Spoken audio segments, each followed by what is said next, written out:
एक गांव था जिसमें एक मजदूर रहता था। वह बहुत गरीब था। वह दिन भर मजदूरी करता था। उसको इतनी मजदूरी करने के बावजूद भी ज्यादा मजदूरी नहीं मिलती थी। एक दिन की बात है। वह एक शेठ के खेत में खुदाई कर रहा था। खुदाई करते करते उसकी कुल्हाड़ी एक चीज पर पड़ी। उसे लगा कि जमीन के अंदर कोई बहुत कीमती चीज है। उसने उस जगह खोदना शुरू किया।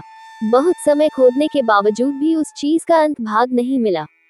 बहुत समय खुदाई के बाद एक बहुत बड़ा पतीला जमीन में से निकला। पतीला इतना बड़ा था कि जिससे एक 700 लोगों का खाना बन सकता था। वह बहुत उदास हो गया। उसने सोचा कि इतनी सारी मेहनत करने पर भी एक पतीला निकला। मेरे घर में तो मैं सिर्फ अकेला ही रहता हूँ, तो मैं इस पतीले का क्या करूँगा। वह खुदाई की वजह से बहुत ज्यादा थक गया था, इसीलिए वह एक पेड़ के नीचे आराम करने के लिए गया। उस समय उसकी कुल्हाड़ी उस पतीले में गिर गई। जब वह आराम कर उठा तो उस पतीले में बहुत सारी कुल्हाड़ियाँ थी। वह इसे देखकर चौंक गया। उसने आसपास देखा तो उसे कोई ना दिखा।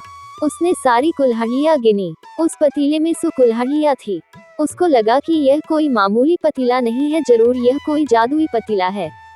ये पतीला जादुई है कि नहीं, इसके लिए उसने उसमें से एक कुल्हाड़ी को पतीले में डाली। वह एक कुल्हाड़ी थोड़ी ही क्षणों में 100 कुल्हाड़ियों में बदल गई। वह ये देखकर बहुत खुश हो गया। वह उस पतीले को लेकर अपने घर गया और उसमें कुल्हाड़ियों को 100 गुनी करने लगा। उसने खेत में मजदूरी करना छोड़ दिया। वह कुल्हाड़ियों को बेचकर धन कमाने लगा।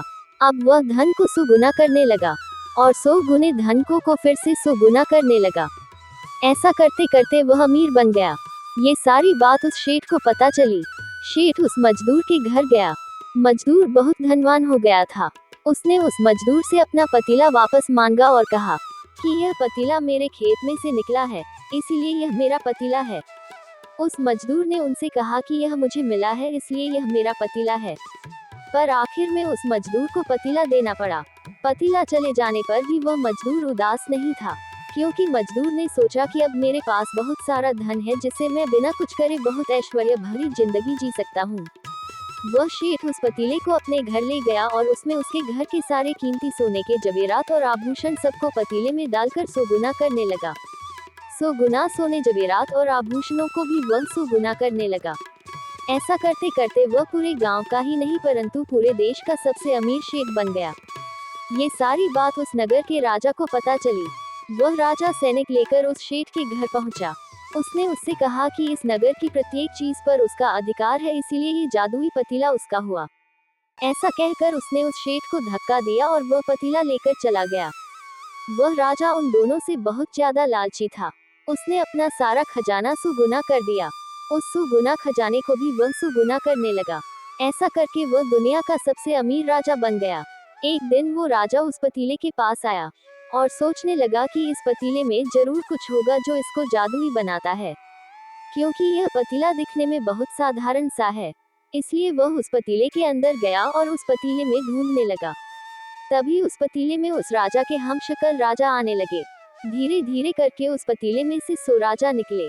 वह राजा अपने 100 हमशक्ल को देखकर घबरा गया और अपने आप को मारने लगा और कहने लगा कि यह मैंने क्या कर दिया, मैंने अपने ही 100 गुना कर दिए।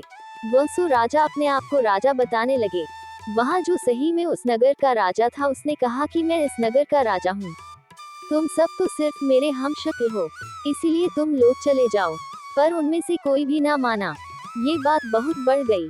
बात इतनी बढ़ गई कि सभी राजा बनने के लिए एक दूसरे से लड़ने लगे और अंत में उस नगर का राजा और उसके 100 हमशक्ल इस लड़ाई में मारे गए।